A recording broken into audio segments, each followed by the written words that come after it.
乔少，你说你是女孩子？唐小姐问的都结结巴巴的，严重的表示不相信乔涵是个女人。乔涵看向唐小姐，唐小姐也在看着她。从唐小姐的表情及眼神可以看出来，唐小姐很希望乔涵否认的。虽说唐小姐爱慕乔涵，得不到回应后，她也就死了心，但她还是希望乔涵是个男人，至少她的眼神没有问题啊。乔涵是个女人的话，她就眼神有问题，错将一个女孩子当成男人来爱慕。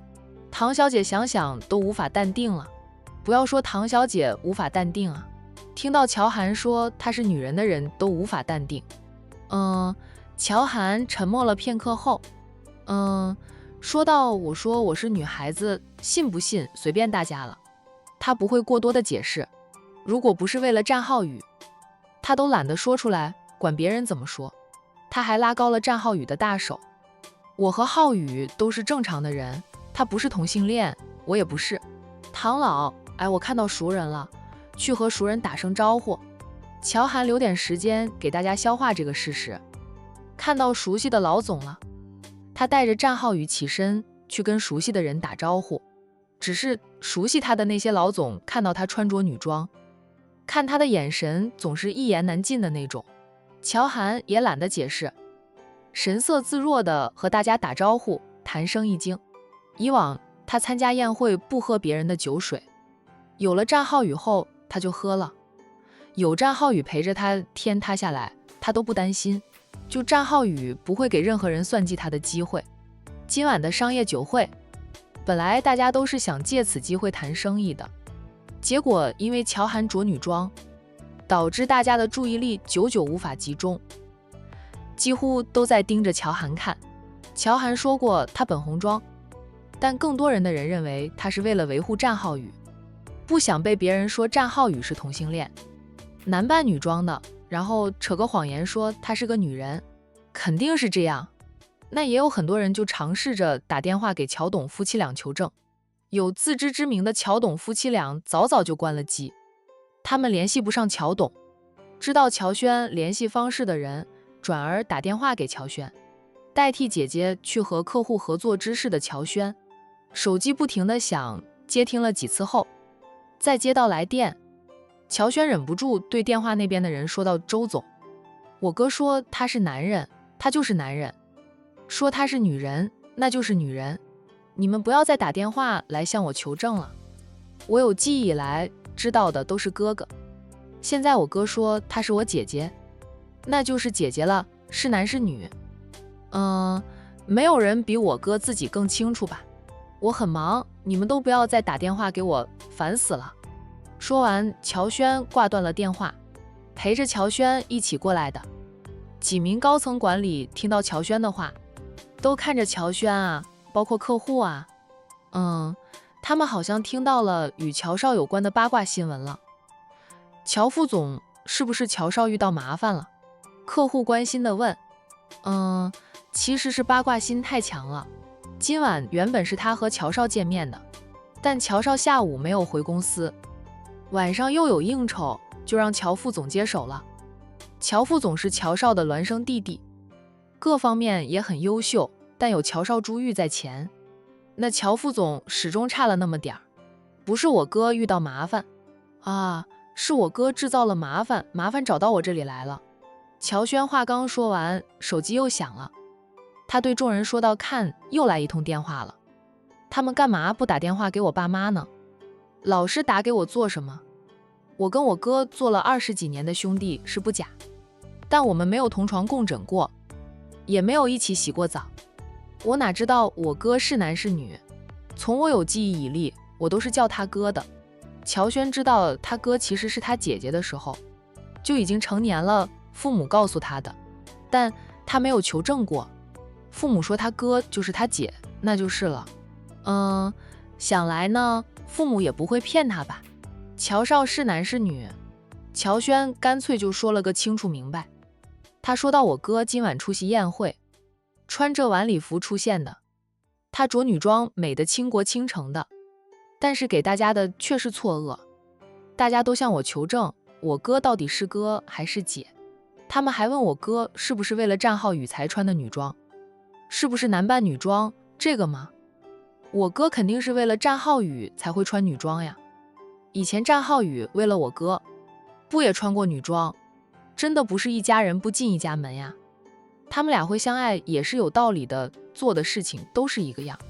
乔轩说完了呢，就打电话给母亲，谁知道呢，母亲手机关机了，再打父亲的手机号码，同样的关机。怪不得了，个个都打电话给我。原来我爸妈关机了，他们早就预料到这一点。又一通电话打过来，乔轩直接挂断了，然后他也将手机关了机，免得他的手机被打爆。关机后，乔轩将手机揣回了裤兜里，歉意地对客户说道：“不好意思呀，来，我们继续。乔副总，我没有意见了。贵司的实力我是知道的，与贵司合作我很放心。乔副总，你看我们什么时候签合同？”客户本来还想继续扯一扯的，听了乔涵的八卦后都不想扯了，直接就拍板合作了才能继续听八卦嘛，才能知道乔少到底是男是女，还是为了战浩宇而男扮女装啊。乔轩愣了愣后，随即笑道：“合同我们带着过来的了。现在就签合同都可以。”客户很爽快地答应了。双方签订了合同后，乔轩都还有点不敢相信。刚才洽谈的时候，他明显感觉到客户的犹豫以及压价，现在谈都不想淡了，直接就签了合同。那再傻，他也知道原因。他就有点哭笑不得的。今晚的合同签得这么容易，不是他乔轩有多厉害，而是客户想与乔氏集团合作，方便听他姐的八卦新闻。不用问，明天的江城娱乐新闻头条啊，必定是他姐的，估计还会霸榜好几条呢。不用等到明天，一会儿热搜上就会有关于他姐的八卦新闻，绝对能冲上热搜榜1的。他姐选择今晚的宴会上公开承认女人身份，存心让大家今晚睡都睡不安稳吧。曾经爱慕过他姐的那些千金小姐们，估计眼珠子都要惊掉。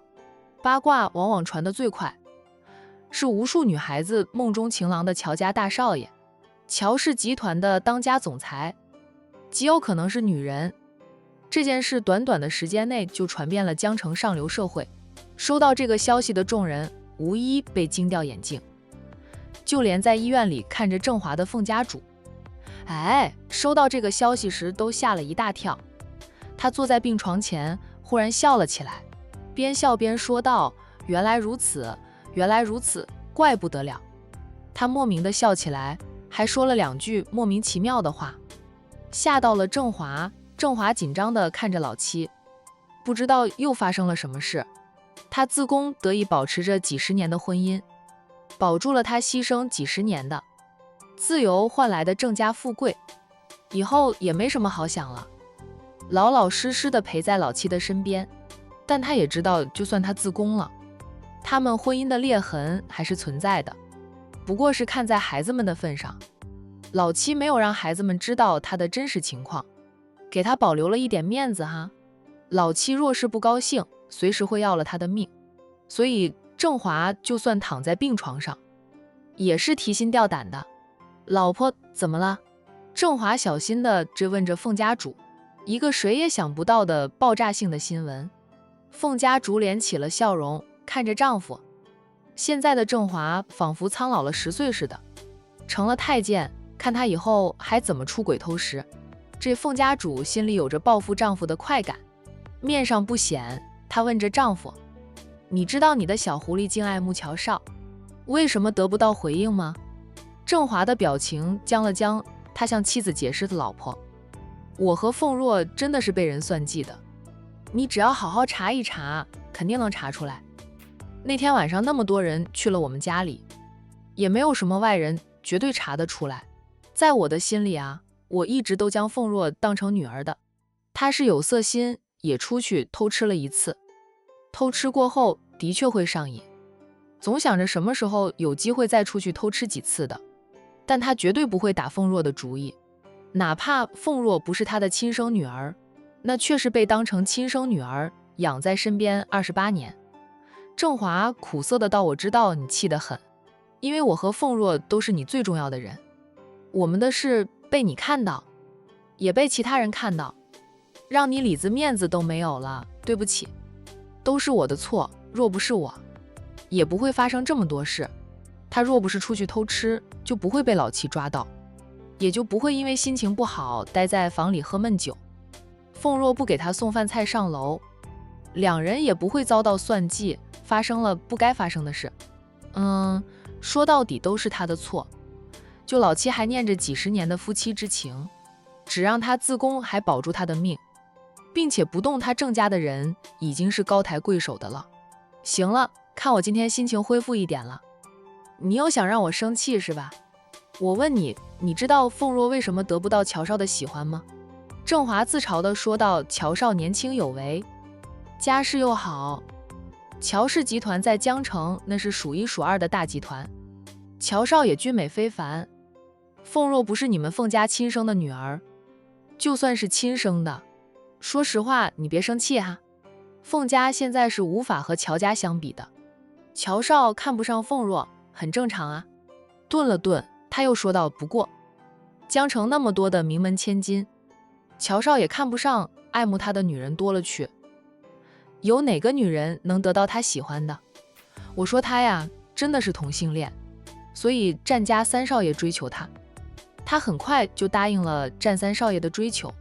乔涵和战浩宇如今出双入对的，表现得恩恩爱爱，谁还不知道两人是同性恋呀？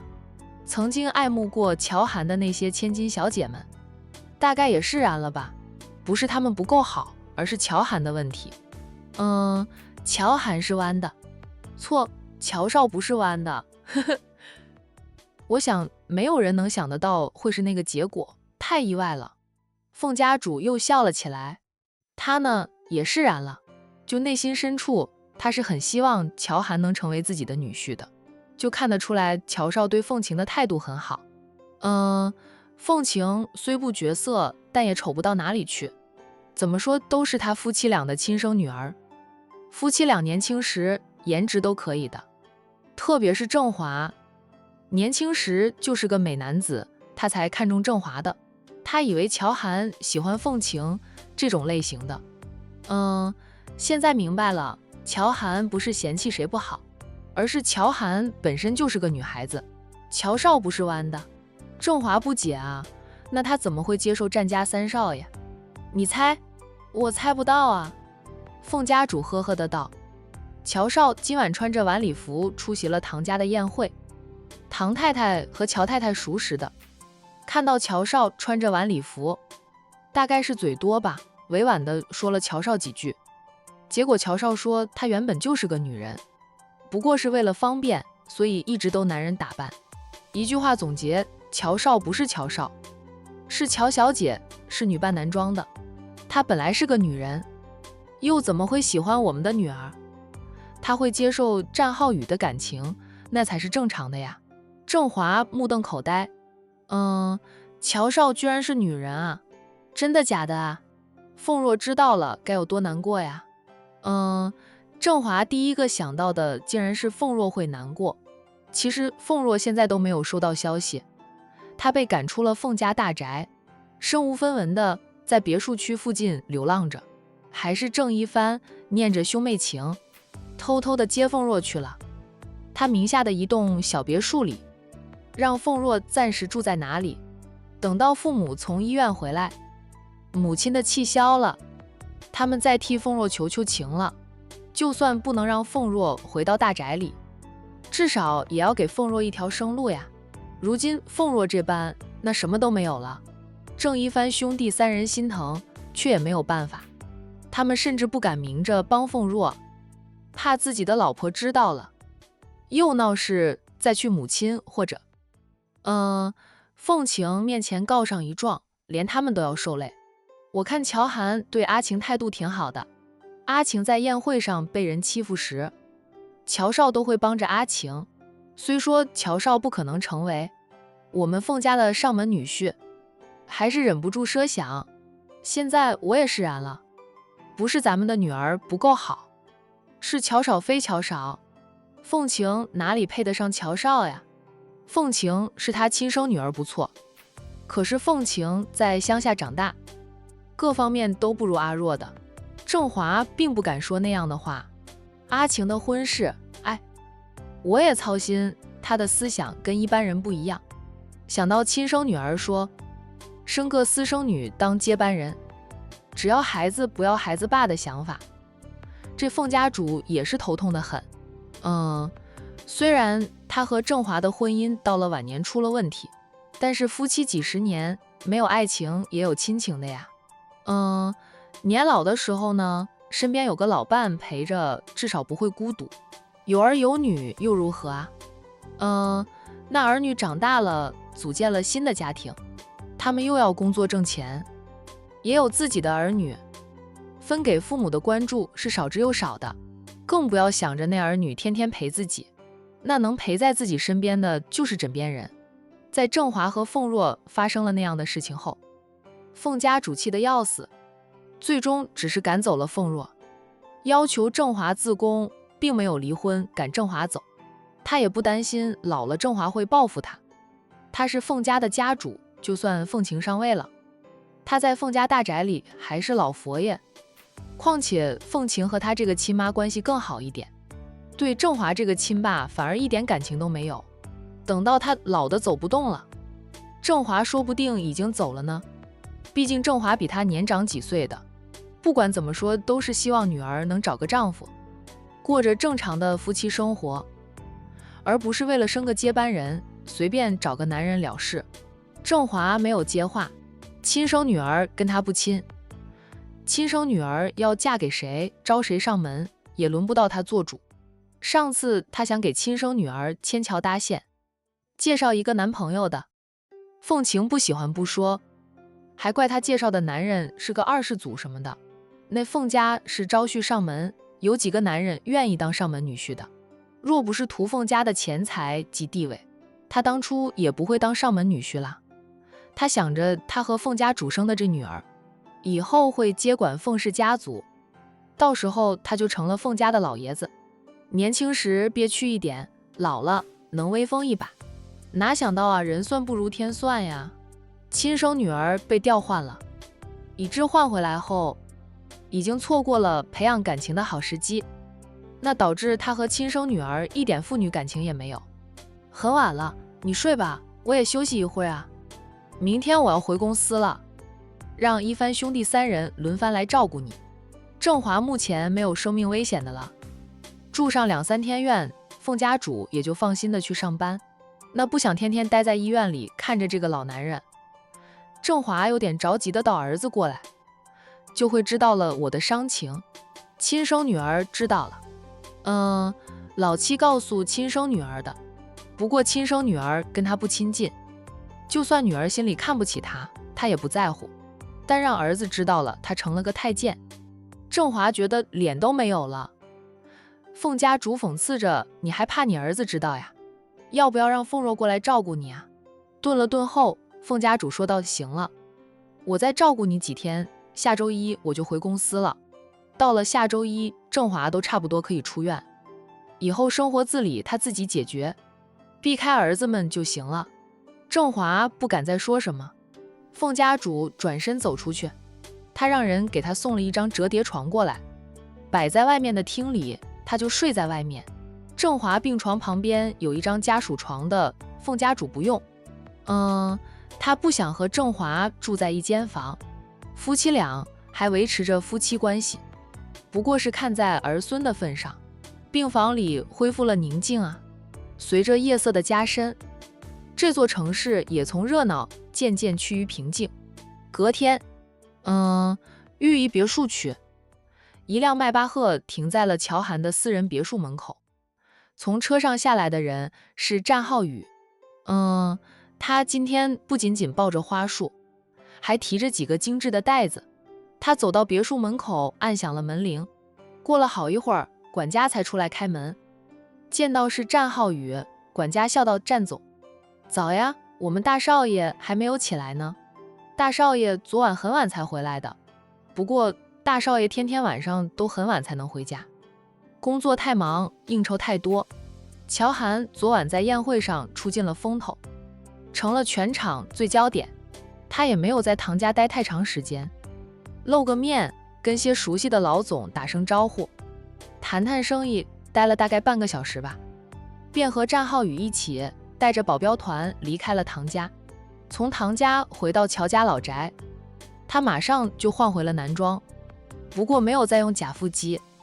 他本来也不丰满，现在天气变冷了，多穿一件衣服，再穿上西装外套。在别人的眼里，他依旧是那个帅气的乔大少爷。那之后呢，乔涵变回了御医别墅区，在自己的私人别墅里过夜。战浩宇笑道：“没事，不用去打扰他，我是出门早了点，怕来晚了没有机会陪他用早餐。”管家看着战浩宇的车子，问他：“战总的车不开进来吗？”“不开进来了，停在门口也没事呀，占了个位置，免得那些媒体记者或者乔家的亲朋戚友啊跑过来堵住了别墅的门口。”管家就便关上了别墅大门。“阿姨有听到了什么吗？”战浩宇边往屋里走边问着管家。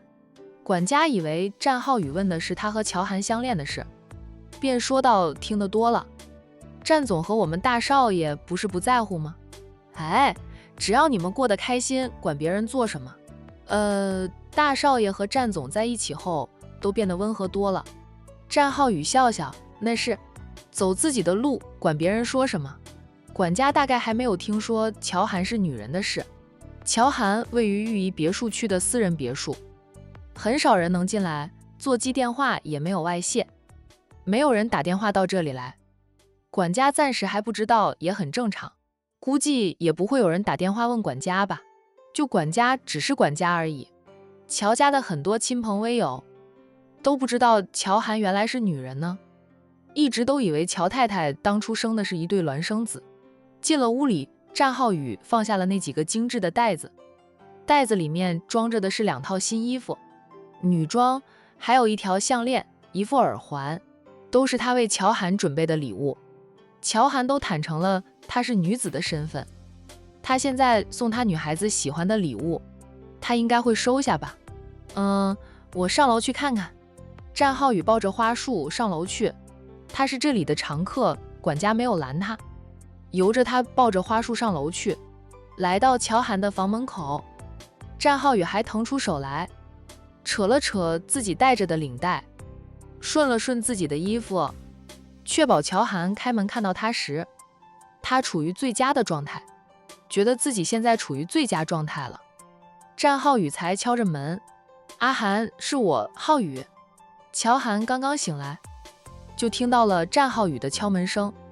他赖在床上2分钟了，才无奈的起来，走出卧室，走去给战浩宇开门。“阿涵，早呀。”战浩宇将那束花递到他的面前，眼含深情，说着深情的话：“阿涵，这束花送给你，愿你每一天都貌美如花，笑口常开。”乔涵嘴角抽了抽，看了看他，又看看眼前的这束花，最后边伸手接过花束边说：“他大清早的跑过来打扰我，就是为了送我一束花。我过来是陪你用早餐的，顺便给你送束花。你说我送的花漂亮又香，我便天天给你送啊。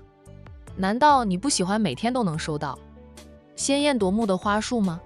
乔涵抱着花束转身往回走，边走边说道：“就算我说不喜欢，你也照样天天送的。”在追求他这件事上，他说什么他都不会听，一味按着他想的来做。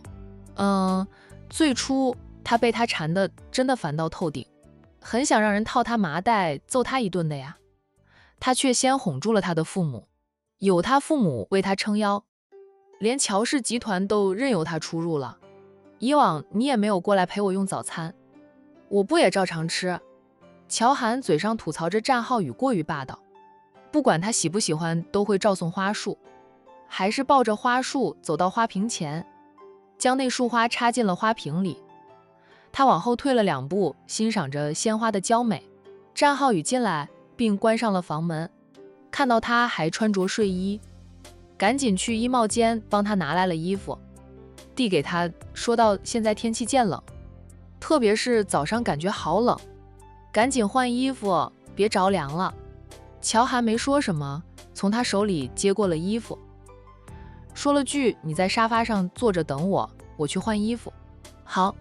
乔涵走开后，战浩宇想到了昨晚的事，便大声告诉他昨晚你穿女装的事，传遍了江城，估计会上江城的头条热搜，会有大量的娱记蹲守你们公司以及广元大酒店的。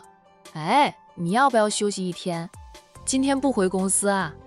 乔涵每天必去的地方就是公司以及广元大酒店，娱记肯定会蹲守在那2个地方，等着采访乔涵，求证一下乔涵是不是女人。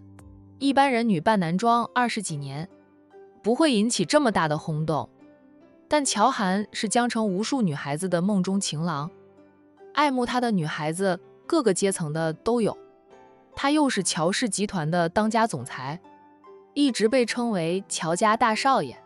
这种身份，这种地位，忽然爆出她是女人，娱记们自然要求证的。这可是爆炸性的娱乐新闻呀，非常吸引读者们眼球的。战浩宇猜测，他们战士的酒店估计都会有狗仔队蹲守，因为他和乔涵是恋人的关系。乔涵也经常出入丰泽酒店。乔涵没有回应战浩宇，战浩宇也不介意他回不回应，他说的话他肯定都听进去了。他还在说道：“要不我让人去帮你清一下场，确保你能安全进入公司。只要进了公司，那他们就无法打扰你办公。”不用。乔涵的声音传出来，他们蹲守就蹲守，我的保镖团队以及公司的安保人员，能保证我不受干扰，直接进入公司的。他不是第一次面对娱记的蹲守，不必搞得那么紧张，他们无法从我这里问到答案，怕是会缠着你不放，你自己注意点就行。战浩宇是他的男朋友，娱记也不会放过战浩宇的，肯定会围着战浩宇，问他是不是早就知道他的女人身份，所以才会突然间公开追求他。战浩宇笑了笑，说道：“我怕什么？他们问我的时候，我就一句话能堵住他们的嘴。我说我又没有脱过你的裤子，哪知道你到底是男人还是女人？他们就问不下去了。反正我们一开始就是被打进了同性恋队伍中。我那样说，他们能怎么我？说我同性恋啊？我不早就被他们当成同性恋吗？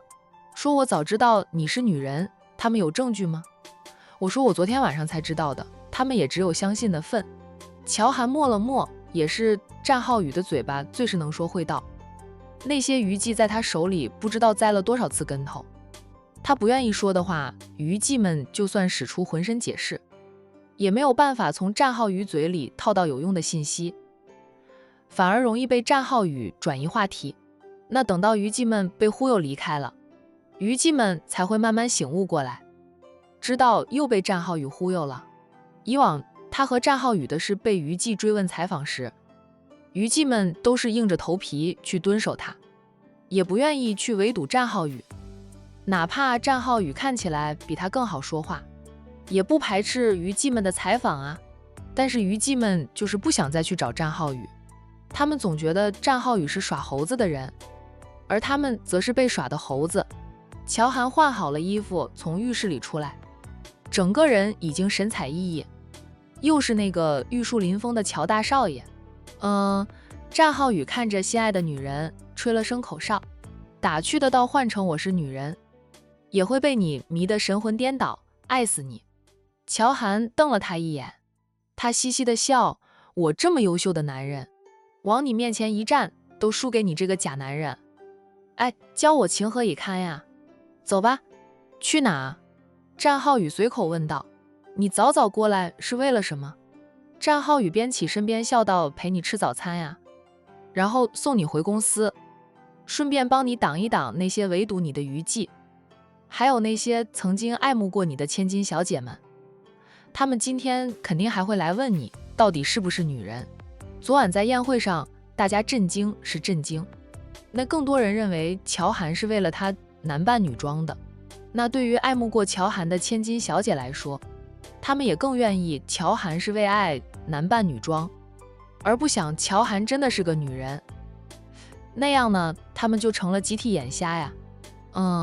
居然对着一个女人爱慕纠缠追求了那么多年，太打击人了。以后他们找男朋友，是不是要先验明正身，确定对方是男人才能谈恋爱？就怕谈了个女扮男装的女人，那就太气人了。古有女驸马，祝英台，今有乔涵，乔大小姐。两个人一起下了楼。大少爷，早餐准备好了。管家站在楼梯口，恭敬地对乔涵说道。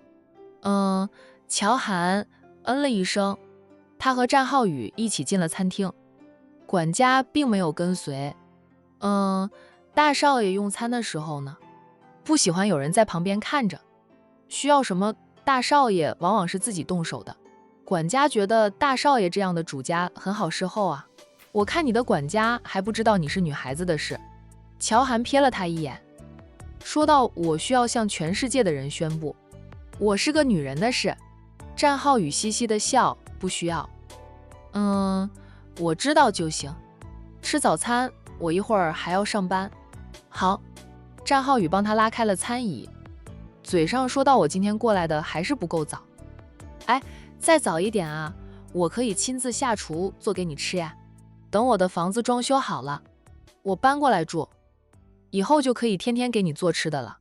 一栋别墅装修起来需要较长的时间，这是战浩宇在江城的家，他要求也很高，装修进度就慢了点儿。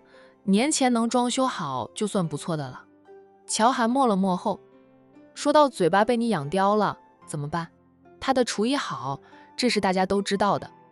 那他也承认他的厨艺是真的很好，吃过他做的饭菜，他在酒店或者自己家里吃饭时，总觉得味道差了点儿。战浩宇嘻嘻的笑，咱们以后会是夫妻，一家人，天天在一起。哎呀，你的每天3餐我都包了，不会饿着你的。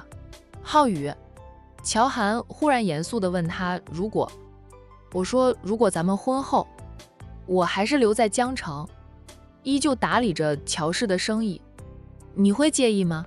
那你爸妈会不会有意见？我介意什么？你只是嫁给我，又不是卖身给我，你还有你的自由，还有属于你的私人空间，你想做什么都可以做，不用担心我介意。我说过，不管你想做什么，我都会支持你的。我爸妈哪里会有意见？他们儿子多，只要儿子能娶到老婆，不要一辈子当干棍，让他们丢脸。他们就阿弥陀佛了。我妈呀，早就想将我扫地出门的了，跟着我奶奶一起说，我们都是不会拱白菜的猪，嫌弃得很。乔涵眉眼柔和下来，他轻笑，长辈都是那样的，并不是真的嫌弃咱们。你看我爸妈不也一样？但是最疼我们、最关心我们的，还是我们的父母。那是，总之你不用担心我家里长辈会有意见什么的。我家长辈有多开明，你也知道的。战浩宇黑眸灼灼地看着他，补上一句话，你主要是看你老公我的态度，我不介意就可以了。毕竟是我们俩过日子，咱们才是要过一辈子的。乔涵脸红了红，趁着他还没有结婚呢，就自称老公了。我怕你将来叫不出口，其实你可以私底下练习练习的，别人还是男女朋友关系，都开始老公老婆的叫了。吃饭，乔涵做不到那么肉麻，她看她的妯娌们对他们的丈夫，也都是直呼名字的，貌似是有事相求时，海童他们才会改个称呼，带着讨好的味道。战浩宇嘿嘿的笑，你肯定是不习惯的。你这么严肃，阿涵，你还真要练习练习的。对着我，你要是觉得不好意思，可以在你房里练习，没有人听到，不会笑话你的。乔涵见他还在说，便切了一块牛排，用叉子插起来塞进了他的嘴里。这那么多吃的，还堵不住他的嘴呢。战浩宇的手机响了，他掏出手机看来电显示是海玲打来的。他接听，海玲姐，怎么了？海玲笑道没什么，就是告诉你一声，酒店门口蹲着太多江城的娱妓。我打听了一下，乔涵是不是对外承认？哎，她是个女人的事实，娱妓是闻风而来的，大概是想从你嘴里套个真假吧。我猜到他们会跑到丰泽去蹲守的，对面的广元酒店估计也有人蹲着吧。阿七去看了看，是有人蹲守着。今天涌来酒店的人也比平时多了点。浩宇，你和乔涵昨晚做了什么事吧？这八卦的风吹得太快，我这刚下楼吃早餐就闻到了八卦的风味。战浩宇有点不好意思的。乔海玲姐说的，好像我和乔涵昨晚偷情被人抓到一样。我和乔涵什么都没有做，阿涵昨晚去堂家出席宴会，我陪他去的。然后阿涵穿着晚礼服，就这么简单。海玲笑道，原来如此，浩宇，恭喜你，乔涵现在是真的爱上了你，一心一意为你考虑了。海玲姐就坐等喝你们俩的喜酒啦。乔涵对战浩宇的感情来得很慢，战浩宇追他都快1年了，他现在才算真正爱上吧。真正爱上了，就会心疼战浩宇，舍不得让人误会战浩宇。所以呢，乔涵主动穿女装，告诉世人，他本是红装，战浩宇也是个正常的男人，他们是一对正常的恋人，并非同性恋。战浩宇也笑得欢，笑着向海玲道谢。那不打扰你们了，我先去吃东西。海玲猜测战浩宇现在就在乔涵的家里，一来江城，他听得最多的就是战浩宇如何厚颜无耻的纠缠乔家大少爷的八卦。知道战浩宇3天2头就往乔涵的私人别墅里钻，就算乔涵不欢迎他，他也要来，不让他进别墅，他就在门口等着，等到乔涵出来为止。都说烈女怕缠郎，乔涵就是这样被战浩宇缠下来的。结束了通话后，海玲刚进了1楼的自助餐厅，就接到妹妹打来的电话，姐妹俩例行的聊了聊家常，末了，海玲告诉妹妹，乔涵自曝她是个女人了。乔家大少爷原来是红妆的新闻，都冲上了江城的娱乐热搜。海童笑道，老三如愿了，他不用担心过年回来进不了山庄的大门，悠悠山庄就也会越来越热闹。那是啊，你们家会越来越热闹的，过上几年有了几个孩子才叫热闹，家里若是没有几个小孩子，安安静静的。洋洋上了幼儿园，我都觉得家里安静的很。现在天气冷了，洋洋又赖床了吧？那小子什么德性，海玲还是清楚的。